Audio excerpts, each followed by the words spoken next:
उसका 4 अध्याय 1 पद से लेके 11 पद तक। मत्ती 4 1 से 11।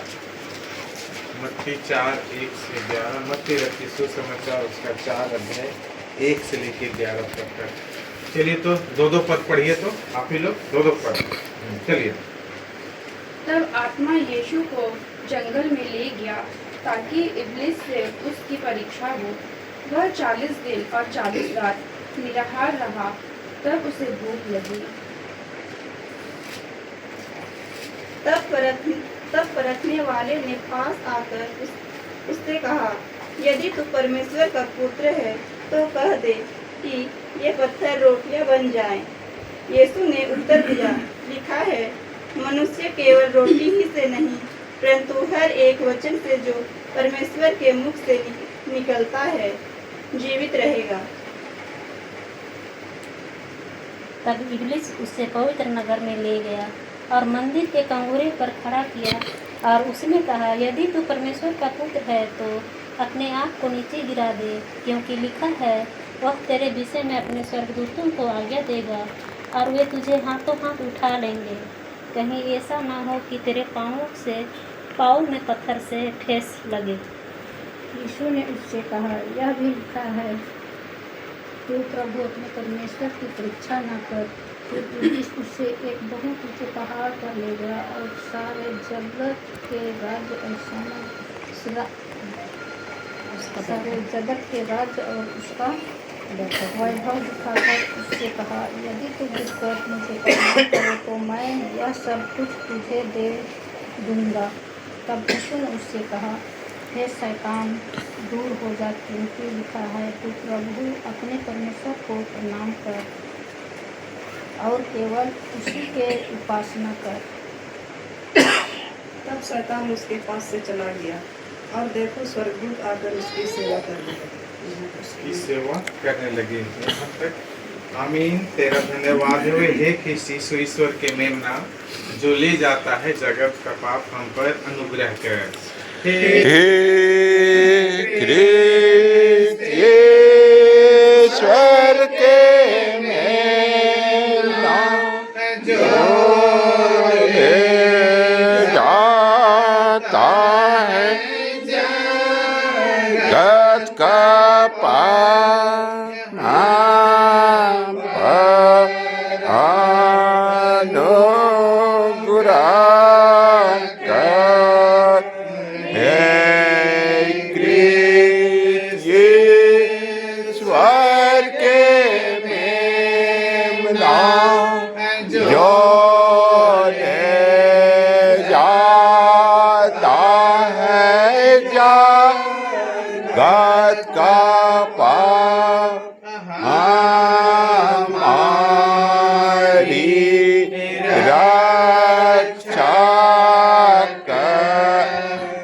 हे ख्रिस्त ईश्वर के मेमना, जो ले जाता है जगत का पाप, या अपना कुशल हमको दिया।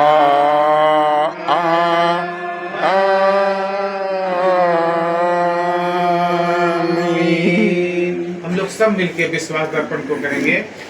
मैं विश्वास करता हूँ परमेश्वर पिता पर, जो स्वर्ग और पृथ्वी का सर्वशक्तिमान सृजनहार है, और उसके इकलौते पुत्र अपने प्रभु यीशु ख्रिस्त पर, जो पवित्र आत्मा से गर्भ में आया, कुंवारी मरियम से उत्पन्न हुआ, पांतुस पिलातुस की आज्ञा से दुख उठाया, क्रूस पर चढ़ाया, मर गया, गाड़ा गया, पाताल में उतरा और तीसरे दिन मृतकों में से जी उठा, स्वर्ग पर चढ़ गया और परमेश्वर पिता के दाहिने हाथ बैठा है, जहाँ से वह जीवितों और मृतकों का विचार करने को गिरा।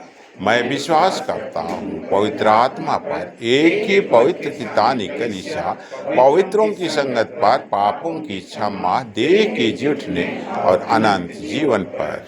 आमीन। आमीन। आमीन।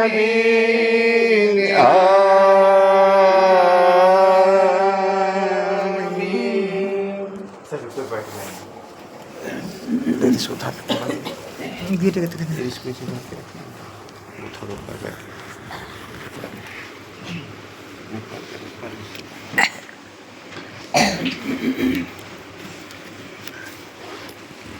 इसी में मेरे प्रिय भाई बहन,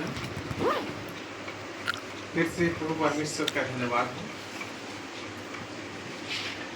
कि एक तय कार्यक्रम के अनुसार, एक पुकार के अनुसार आज हम इस टोले के इस मिंज परिवार में, जिस परिवार को प्रभु ने चुना है, हम महापवास कालीन प्रार्थना समारोह में शरीक होते हैं और उसकी स्तुति और महिमा करते हैं। प्रभु का धन्यवाद हो कि आज सुबह से लेकर अभी तक उसको उपस्थिति हम प्रत्येक के जीवन में हुई है।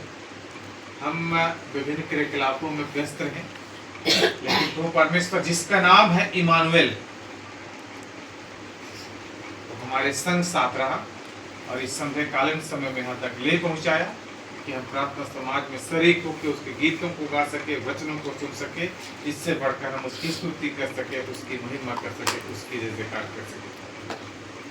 मेरे प्यारो, मैं बार बार कहता हूँ कि हमारा कलिसियाई जीवन, जिसको हम समय के अनुसार विभिन्न भागों में बांटे हैं, और ये जो समय है ये महाउपवास काल, उपजोड़वास, अर्थात महान परमेश्वर के सामने अपने जीवन को व्यतीत करना।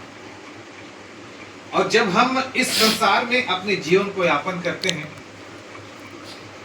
तो मेरे प्यारो, कुछ कुछ ऐसे शब्द हैं जो हमारे जीवन के लिए विशेष महत्व रखते हैं। बहुत सारे शब्द हैं, लेकिन कुछ कुछ ऐसे विशेष शब्द हैं, और उन बहुत सारे विशेष शब्दों में एक शब्द है परीक्षा। और परीक्षा शब्द का क्या अर्थ है ये अभी बतलाने की आवश्यकता नहीं है। माने इस संसार में आने वाला हर एक व्यक्ति परीक्षा से गुजरता है। अगर हम स्कूल की बात करेंगे तो अगर हमको एक नई क्लास में जाना है तो उसके लिए हमको क्या लिखना पड़ता है? एग्जाम, परीक्षा लिखना पड़ता है। आज के जमाने में अगर नौकरी प्राप्त करने हैं तो नौकरी प्राप्त करने के लिए हमको क्या लिखना पड़ेगा? परीक्षा लिखना पड़ेगा। भले ही हम लोग सुनते हैं कि पहले पुराने जमाने में घर से लोगों को बुला के लेते थे। आपको कितना सही है कितना गलत है पहले के लोग बताएंगे तो हाँ, लेकिन अभी जब हम नौकरी की बात करते हैं तो नौकरी के लिए हमको परीक्षा लिखना पड़ेगा। परीक्षा में पास होंगे तो संभवतः हमारी नौकरी। ठीक उसी रीति से जब हमारे जीवन में कभी दुख आता है, हमारे जीवन में कभी तकलीफ आता है, हमारे जीवन में कभी संकट आता है, तो हम क्या कहते हैं कि हमारे जीवन में क्या आया है? क्या आया है? बोलिए, क्या आया है? परीक्षा आया है। अब देखिए, परीक्षा के बाद और दो शब्द आते हैं, या तो फेल या तो पास। परीक्षा के बाद दो ही चीज है, या तो हम फेल होंगे या तो पास होंगे। फिर परीक्षा से एक शब्द आया है, परीक्षण। जब हम परीक्षण की बात करते हैं तो अगर साइंटिस्ट लोग कोई चीज को बनाते हैं तो उसको परीक्षण करते हैं कि कितने दिन तक टिकेगा, एक किस किस चीज में इसका उपयोग किया जा सकता है, इस तरह की बातें होती हैं। मेरे प्यारो, हम परीक्षा की बात कर रहे हैं। आज जब हम इस महाउपवासकालीन प्रार्थना समाज में हैं तो हम लोग यीशु की परीक्षा को देखते हैं। किसकी परीक्षा? यीशु की परीक्षा। मेरे प्यारो, यीशु की परीक्षा। अब ये बताइए कि यीशु की परीक्षा के लिए यीशु को जंगल में कौन ले गया? हाँ, शैतान ले गया। देखिए, पढ़िए तो, फिर से पढ़िए। हाँ, कौन ले गया? इब्लिस ले गया। इब्लिस को ही शैतान कहते हैं। पढ़िए, आप लोग बंद कर दिए। हाँ, पढ़िए मत्ती 4:1 को पढ़िए। आप लोग कह रहे हैं। हाँ, तब आत्मा यीशु को जंगल में ले गया ताकि इब्लिस से उसकी परीक्षा। हाँ, आप लोग कह रहे हैं कि इब्लिस ले गया, शैतान ले गया, उससे परीक्षा हो। जंगल में कौन ले गया? आत्मा ले गया। देखिए बहुत कमजोर है हम लोग। मैं हर टोला में ये सवाल कर रहा हूँ, हर टोला में मुझे यही आंसर मिल रहा है कि इब्लिस ले गया, शैतान ले गया। लेकिन जंगल में यीशु को परीक्षा के लिए कौन ले गया? आत्मा ले गया, ताकि उसकी परीक्षा कौन करे?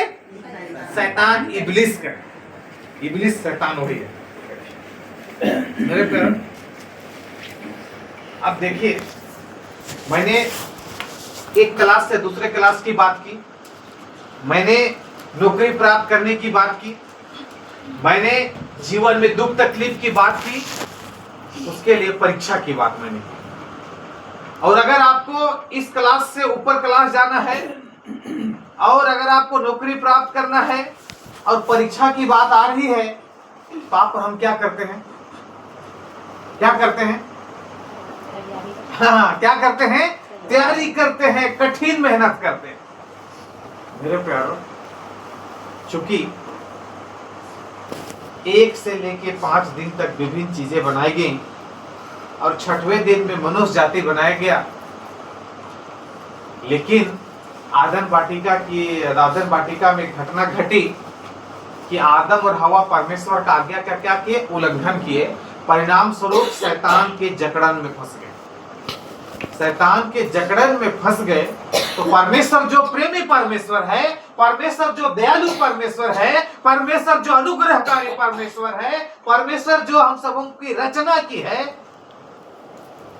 वो कभी नहीं चाहा कि हम बर्बाद हो जाए, नष्ट हो जाए, शैतान के जाल में हमेशा काल तक फंसे रहे। इसलिए उसने अपने इकलौता बेटा को इस संसार में भेजा, यीशु को, कि वो मनुष्य खातिर अपने आप को क्रूस में बलिदान कर दे। लेकिन मेरे प्यारों, ये कोई सहज काम नहीं, ये बहुत ही कठिन काम है। और इसीलिए देखते हैं कि इससे पहले कि यीशु अपने सेवकाई के काम के लिए निकले, मेरे प्रियो, वो तैयारी करता है, बहुत कठिन मेहनत करता है। वो अपने शरीर को दुख देता है, अपने शरीर को तकलीफ देता है। और वो कितना दिन भूखा प्यासा रहता है? 40 दिन 40 रात भूखा प्यासा। वो उसकी तैयारी है, क्योंकि उसको पता है कि आने वाले समय में मेरी क्या होगी? परीक्षा होगी। इसलिए कभी भी आप लोगों से सवाल पूछा जाएगा कि यीशु को जंगल में कौन ले गया, तो हम गलती से ना कहें कि इब्लिस ले गया, नहीं तो कहेंगे ये लोग कुछ नहीं जानता है। कौन ले गया? आत्मा ले गया। अब देखिए यीशु की परीक्षा। अब पहला परीक्षा क्या हुआ? शैतान बहुत चालाक है। शैतान इतना चालाक है कि वो हमारी परिस्थिति के हिसाब से परीक्षा लाता है। अब देखिए, वो यीशु के बारे में जान रहा है कि वो कितना दिन से भूखा और प्यासा है, इसीलिए वो सबसे पहले वो रोटी से संबंधित परीक्षा करता है और कहता है कि यीशु कहता है कि यदि तू परमेश्वर का पुत्र है तो कह दे कि पत्थर क्या बन जाए? रोटी बन जाए। ये पहला परीक्षा। मेरे प्यारो, अगर सचमुच यीशु कहता उस पत्थर से कि हे पत्थर तो रोटी बन जा, क्योंकि मैंने 40 दिन से नहीं खाया पिया है, तो पत्थर रोटी बनता कि नहीं? बनता कि नहीं? एकदम बन जाता मेरे प्रियो। लेकिन यीशु ने वैसा नहीं कहा। तो शैतान जब देखा कि पहला परीक्षा में यीशु पास कर गया, तो मेरे प्रियो वो यीशु के पास दूसरा परीक्षा को लाता। और दूसरा परीक्षा को क्या लाता है वो यहाँ पे आगे दिखाया गया है कि वो कहता है कि तब इब्लिस उसे पवित्र नगर में ले गया और मंदिर के कंगूरे पर खड़ा किया और उससे कहा, यदि तू परमेश्वर का पुत्र है तो अपने आप को नीचे गिरा दे। ये दूसरी परीक्षा मंदिर के ऊंचे हिस्से में ले गया और यीशु को क्या कहा? तू अपने आप को नीचे गिरा दे, क्योंकि स्वर्गदूत तुझे क्या करेंगे? उठा लेंगे, पत्थर से तुझे किसी प्रकार का ठेस नहीं लगेगा। मेरे प्रियो, ये जब परीक्षा यीशु के पास आया तो इस परीक्षा को भी यीशु पास कर गया। वो शैतान का चुंगल में नहीं फंसा। जब शैतान ने देखा कि यीशु इस परीक्षा को भी पास किया तो वो यीशु के लिए तीसरा परीक्षा लाया। और वहां पे आगे देखते हैं कि उसे एक ऊंचे पहाड़ पर ले गया और जगत के राज्य और उसका सारा वैभव दिखाकर उससे कहा, यदि तू गिरकर मुझे प्रणाम करे तो यह सब कुछ तुझे दे दूंगा। ऊंचा ले गया और सारा चीज को दिखा के कहा कि यदि तू मुझे गिरकर प्रणाम करे तो ये सारे चीजें देख रहे हो, मैं तुझे क्या कर दूंगा? तुझे दे दूंगा। मेरे प्रियो, ये तीसरी परीक्षा। यीशु के सामने ऐसी परीक्षाएं, जब हम इस पाप रूपी संसार में जीवन जीते हैं, तो हमारे जीवन में भी तमाम प्रकार की परीक्षाएं आती हैं। असफलता रूपी परीक्षा, रोग रूपी परीक्षा, और भी तमाम प्रकार की परीक्षा आती है। लेकिन आज हम देखेंगे कि यीशु के सामने जब परीक्षा आया, तो मेरे प्यारो, उस परीक्षा को कैसे पास किया। पहली बात कि उसने क्या की थी, तैयारी की। अब दूसरी बात कि वो कैसे पास किया। जब उसके पास पहला परीक्षा आया, मैंने कहा ना कि शैतान बहुत चालाक है, परिस्थिति के हिसाब से परीक्षा लाता है। वो देख रहा था कि यीशु भूखा है, इसलिए उसको रोटी से संबंधित परीक्षा लाया। तो मेरे प्रियो, यीशु मसीह उस परीक्षा को कैसे पास किया, ये बहुत बड़ी बात है। आपको हमको हमेशा जानने की आवश्यकता है। उस परीक्षा को पास करने के लिए वो किसी दूसरे पर आशा नहीं किया, दूसरे पर भरोसा नहीं किया, लेकिन उसने क्या कहा कि मनुष्य केवल रोटी से नहीं, परंतु हर एक वचन से जो परमेश्वर के मुख से निकलता है जीवित रहे। और मेरे प्रियो, ये जो बातें उन्होंने कही, वो इधर उधर की बातें नहीं कही, लेकिन उन्होंने बाइबल का वचन को कहा। और ये बाइबल वचन कहाँ लिखा हुआ है? व्यवस्था विवरण 8:3। जब आप व्यवस्था विवरण 8:3 में पढ़िएगा, तो यही चीज लिखा हुआ है कि मनुष्य केवल रोटी से नहीं, परंतु हर एक वचन से जो परमेश्वर के मुख से निकलता है जीवित रहेगा। कहने का मतलब, यीशु ने शैतान को क्या चीज से पराजित किया? क्या चीज से पराजित किया? हाँ, वचन से पराजित किया। वचन से पराजित किया मेरे प्यारों। लेकिन मैंने कहा ना कि शैतान इतना चालाक है कि वो हमेशा अवसर ढूंढते रहता है। मेरे प्यारों, जब शैतान ने देखा कि यीशु मुझे अर्थात शैतान को वचन से पराजित कर रहा है, तो वो भी कहां कम रहने वाला। वो सोचा कि यीशु बाइबल वचन से मुझे पराजित कर रहा है, मैं भी यीशु को वचन से पराजित करूंगा। और इसलिए उसने दूसरा परीक्षा जो लाया, जैसे उसमें कहा है ना, यदि तू परमेश्वर का पुत्र है तो अपने आप को नीचे गिरा दे, क्योंकि लिखा है वह तेरे विषय में अपने स्वर्गदूतों को आज्ञा देगा। मेरे प्रियो, ये भी वचन है। ये आप पढ़िएगा, भजन संहिता 91, 11 और 12 पद। जब भजन संहिता 91 उसका 11 और 12 पद को पढ़िएगा, तो शैतान जिस वचन को कहा है ना, वही वचन यहाँ पे लिखा हुआ है। कहने का मतलब, बाइबल वचन को ही शैतान यीशु को पराजित करने के लिए। देखिए, मैंने कहा ना कि शैतान बहुत चालाक है। जब उसने देखा कि यीशु मुझे वचन से पराजित कर रहा है, वो भी वचन के द्वारा यीशु को पराजित करने का प्रयास किया। भजन संहिता 91, 11 और 12। लेकिन यीशु भी कहां कम रहने वाला। जब उसने देखा कि शैतान मुझे बाइबल वचन से पराजित करने का प्रयास कर रहा है, उसने फिर से व्यवस्था विवरण 6:16 को कहा। व्यवस्था विवरण 6:16, यीशु ने उससे कहा कि तू तो ऐसा कहता है ना कि गिरा देंगे तो स्वर्गदूत करेगा, मुझे सहायता करेगा, लेकिन बाइबल में तो यह भी लिखा है, व्यवस्था विवरण 6:16, कि तू प्रभु परमेश्वर की परीक्षा न कर। देखिए, जब शैतान यीशु को वचन से पराजित करने का प्रयास किया, यीशु फिर से बाइबल वचन से शैतान को पराजित किया। जब इसमें भी शैतान पराजित नहीं कर सका, तो मेरे प्यारे, शैतान यीशु को ऊंचे पहाड़ में ले गया और जगत के सारे राज्य का वैभव को दिखा के कहा, यदि तुम मुझे गिरकर प्रणाम करे तो ये सारा कुछ दे दूंगा। मेरे प्यारे, शैतान कैसे कह रहा है कि ये सारा चीज को मैं तुझे दे दूंगा?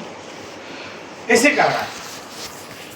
हम अगर किसी को कोई चीज को देते हैं, तो किस चीज को देते हैं? जो मेरा है उसी को ना देंगे कि दूसरा का को दे देंगे हम?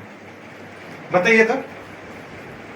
अगर किसी को देना है कोई चीज, तो हम अपना चीज को देंगे कि दूसरा का चीज को देंगे? बताइए ना। अपना लड़ाई नहीं हो जाएगा अगर दूसरा का चीज को हम दे देंगे, तो अपना चीज को ही देंगे ना। तो शैतान क्यों कह रहा है कि अगर तू मुझे गिरकर प्रणाम करे तो ये सारा चीज देख रहे हो ना, सुंदर सुंदर चीजें मैं तुझे दे दूंगा? शैतान क्यों कह रहा है? उसका मतलब वो किसका है? जितने चीजों को दिखा रहे हो किसका है?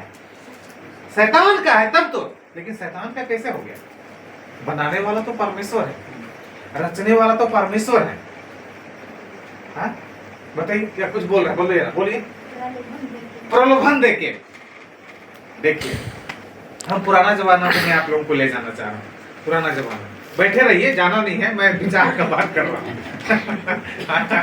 हाँ, कहने का मतलब पहले जब राजा लोग लड़ते थे, दो राजा लड़ते थे, जस्ट फॉर एग्जाम्पल मैं बता रहा हूँ, जब दो राजा लड़ते थे तो जो राजा जीत जाता था तो दूसरे राजा को क्या बना लेता था? क्या बना लेता था? हाँ, बंदी, गुलाम बना लेता था। तो जब राजा को गुलाम बनाता था तो सिर्फ व्यक्ति को बनाता था कि उसका सारे चीजों को ले लेता था? सारे चीज को ले लेता था। मेरे प्यारो, हम भी तो आदम वाटिका में किसका गुलाम हो गए? शैतान का गुलाम हो गए। अच्छी तरह से याद है ना? कब गुलाम हुए?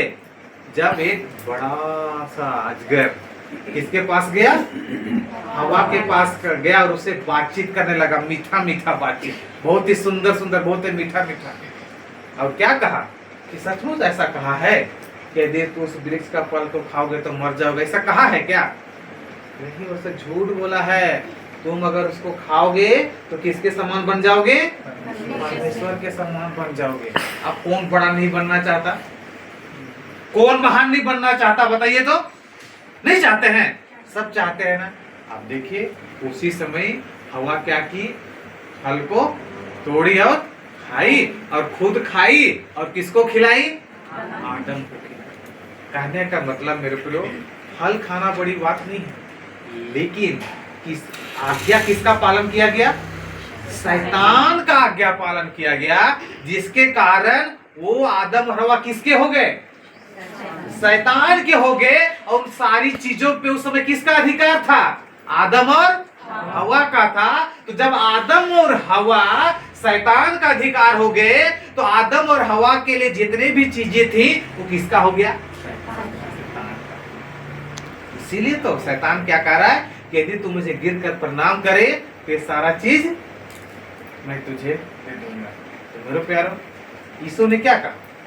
फिर वो कहता है व्यस्त अभिरन 6 का 13 को, फिर वचन को कहता है, व्यस्त अभिरन 6 का 13 को कहता है कि दूर हो जा, हे शैतान दूर हो जा, क्योंकि लिखा है तू प्रभु अपने परमेश्वर को प्रणाम कर और केवल उसी की उपासना कर। ये लिखा है मेरे प्रियो, तू सिर्फ और सिर्फ प्रभु परमेश्वर की उपासना कर। और मेरे प्रियो, जब शैतान ने देखा कि उसने यीशु को पराजित नहीं कर सका, और यीशु ने कहा दूर हो जा शैतान, क्योंकि लिखा है कि तू सिर्फ प्रभु परमेश्वर की उपासना कर, उसकी उपासना कर, शैतान वहां से दूर चला गया। मेरे कहने का मतलब है मैटर कि जब यीशु के पास परीक्षा आई, उसने शैतान को क्या से पराजित किया? वचन से पराजित किया। आज जब हमारे जीवन में परीक्षाएं आती है, जब हमारे जीवन में परीक्षाएं आती है, तो हम क्या करते हैं? मेरे प्रियो, आपको और हमको भी चाहिए कुलुस्सी 3:16 के अनुसार कि वचन को हृदय में अधिकाई से क्या करने दो? बसने दो, क्योंकि वचन दीपक के समान है, वचन हथौड़ा के समान है, वचन तलवार के समान है। इसलिए मेरे प्रियो, इफिसी 6 का 16-17 में पढ़िएगा तो उसमें लिखा है कि हथियार को ग्रहण कर लो। इसीलिए आज जब हम इस पाप के संसार में जीवन जी रहे हैं तो मेरे प्रियो, परीक्षाएं तो आते रहेंगी, परीक्षा से हम बच नहीं पाएंगे। सिर्फ हम स्कूली परीक्षा की बात नहीं कर रहे हैं, हम सिर्फ नौकरी प्राप्त करने वाली परीक्षा की बात, असफलता रूपी परीक्षा, बीमारी रूपी परीक्षा, लालच रूपी परीक्षा, झगड़ा रूपी परीक्षा, हिंसा रूपी परीक्षा, व्यभिचार रूपी परीक्षा, तमाम प्रकार की परीक्षाएं हम लोग के जीवन में आते रहेंगे। लेकिन आज हमने सीखा है कि जब परीक्षाएं आती हैं, यीशु ने वचन से पराजित किया। आपको और हमको भी परीक्षाओं को क्या से पराजित करना है? वचन से। लेकिन वचन को हम पढ़ेंगे तब तो, पढ़ भी नहीं करेंगे तो कैसे होगा?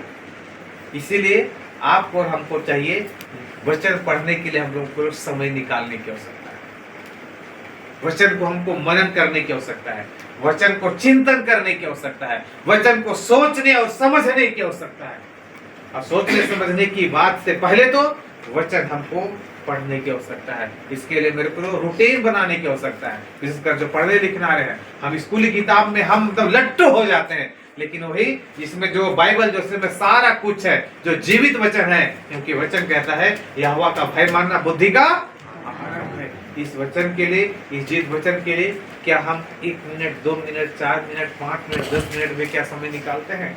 आज हमें सोचने की आवश्यकता है, आज हमें मनन करने की आवश्यकता है, आज हमें चिंतन करने की आवश्यकता है। और जब परीक्षा में पास हो जाते हैं, प्रतिफल मिलता है। एक क्लास से दूसरे क्लास जाते हैं, नौकरियां प्राप्त होती है, बीमारियां से हम दूर हो जाते हैं। मेरे प्रियो, प्रतिफल क्या हुआ कि शैतान जब परीक्षा में पराजित हुआ और दूर चला गया, इस तो परीक्षा में पास हुआ तो दूत लोग आके उनकी सेवा करने लगे। इसीलिए आइए इस समय जब हम महाउपवास काल में जन्म व्यतीत कर रहे हैं, तो पिछले दिनों क्या हुआ हम उसमें ध्यान न दें। हम नए सिरे से परमेश्वर के अनुग्रह के सिंहासन तले आके अपने जीवन को व्यतीत करने की आवश्यकता है। पश्चातापी मन होके अपने जीवन को आगे बढ़ाने की आवश्यकता है। अगर हम ऐसा करेंगे तो सचमुच वो परमेश्वर के द्वारा हम सबों को प्रतिफल मिलेगा और इस पाप रूपी संसार में हम हंसी खुशी के साथ अपने जीवन को आगे बढ़ाने पाएंगे। तो परमेश्वर इस शिक्षा में हम सबों को बहुत की आशीष देवे। आमीन। हम प्रार्थना करें, प्रभु आपका धन्यवाद करते हैं कि आपका वचन जो दोधारी तलवार के समान है, वचन जो हमें कायल करता है, और उसी वचन से अपने शैतान को पराजित किया होने दे। वचन को हृदय में अधिकारी से बसने देंगे और उसके अनुसार अपने जीवन को आगे बढ़ाने पाएंगे। सारी इज्जत महिमा आदर आप ही को देते हैं। प्रार्थना आपके बेटे यीशु मसीह के नाम से मांगकर सुनिए और स्वर्गराज में ग्रहण कर लीजिए। आमीन। और ईश्वर की शांति जो समस्त ज्ञान शुद्ध है, प्रभु यीशु मसीह में आप सबों के हृदय की रक्षा करें अब से लेकर सदा तक। आमीन।